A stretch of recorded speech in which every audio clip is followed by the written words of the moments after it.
একটা ছেলের সাথে বাইকে করে ঘুরবে, টাকা খসাবে, এখানে ওখানে ডেট করবে,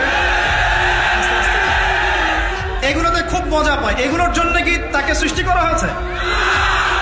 আপনি বলেন এই মেয়েদেরকে আপনি যখন ঘরে নিয়ে আসবেন, আমি নারী বিদ্বেষী কথা বলছি না, নারীদেরকে আমরা অনেক অনেক সম্মান করি, অনেক শ্রদ্ধা করি। আমাকে জন্ম দিয়েছেন একজন নারী, আমাকে দিনের পথে চলতে আত্মবিশ্বাস যোগায় পিছন থেকে ঘরের নারী যোগায় কি না? আমার নিজের কন্যা সন্তান আছে, আমরা মেয়ের বাবা।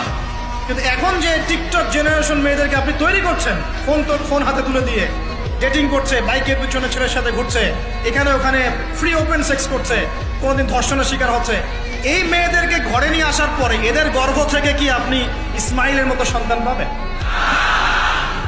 এদের সাথে তোমরাও দেখা যায় যে অনেক সময় প্রেম করতে ভালো লাগে, এই মেয়েদেরকে কেউ বিয়ে করবে